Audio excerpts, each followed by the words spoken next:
शिव पुराण अध्याय 3 तो अर्धनारीश्वर शिव। नंदीश्वर बोले, जब ब्रह्मा जी द्वारा रची हुई इस सृष्टि का विस्तार नहीं हुआ था, तब वे बड़े चिंतित होकर विस्तार के उपायों के विषय में सोचने लगे। ब्रह्मा जी ने विचार किया कि यदि कोई इस संबंध में मेरी मदद कर सकता है तो वैसे भगवान शिव हैं।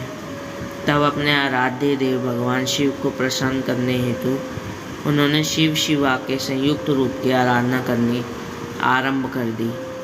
उनकी स्तुति से प्रसन्न होकर भगवान शिव उनके सामने प्रकट हुए और बोले, हे ब्रह्मा, कहो क्या चाहते हो, अपने मनोरथ के विषय में बताओ ताकि मैं उसे पूरा करने में तुम्हारी मदद कर सकूं। भगवान शिव के इस प्रकार के वचन सुनकर ब्रह्मा जी ने अपने दोनों हाथ जोड़कर भगवान शिव की स्तुति की और बोले, हे देवादिदेव महादेव शिव शंकर, आप तो अपने भक्तों के रक्षक हैं। आप उनके समस्त दुखों को दूर करने की अभीष्ट फल प्रदान करते हैं। भगवान, आपकी आज्ञा के अनुसार मैंने सृष्टि की रचना की है, परंतु भगवान मेरे द्वारा रची की गई सृष्टि का विस्तार नहीं हो रहा है। यदि यह कार्य इस तरह होता रहा तो कभी भी सृष्टि में वृद्धि नहीं हो पाएगी। तब ब्रह्मा जी के इन वचनों को सुनकर भगवान शिव बोले, हे ब्रह्मा, मैं जानता हूँ कि तुमने अपनी सृष्टि में प्रजा की वृद्धि के लिए मेरी पूजा आराधना की है। ये कहकर शिव जी ने अपने शरीर से देवी शिवा को अलग कर दिया। देवी शिवा को वहाँ देखकर ब्रह्मा जी देवी शिवा की स्तुति करने लगे और कहने लगे, हे देवी, आपके पति भगवान शिव ही की कृपा से इस सृष्टि का सृजन हुआ है। भगवान शिव बोले, हे ब्रह्मा जी, मैंने आपको मनोरथ को पूर्ण करने के लिए ही देवी शिवा को प्रकट किया है।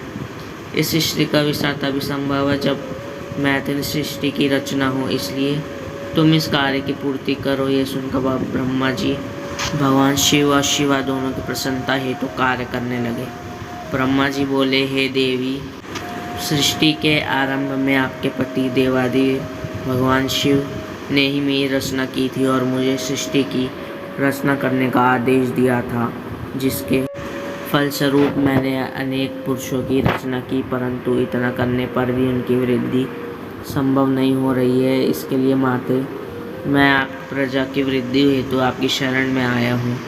प्रजा वृद्धि तभी संभव है जब सृष्टि का निर्माण कार्य अर्थात वृद्धि स्त्री पुरुष के समागम से ही हो, परंतु अभी तक मैं नारी को प्रकट नहीं कर पाया हूँ। हे शिव, आप मुझे नारी की सृष्टि करने की शक्ति प्रदान करें।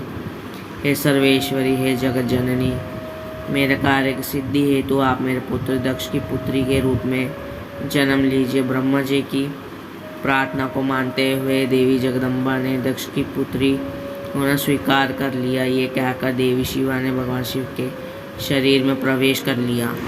तत्पश्चात शिव शिवा वहाँ से अंतर्ध्यान हो गए। तभी से शिव शिवा का अर्धनारीश्वर रूप विख्यात हुआ और इस संसार में स्त्री जाति की रचना संभव हुई। ये अर्धनारीश्वर स्वरूप वर्णन अत्यंत आनंददायक एवं मंगलकारी है।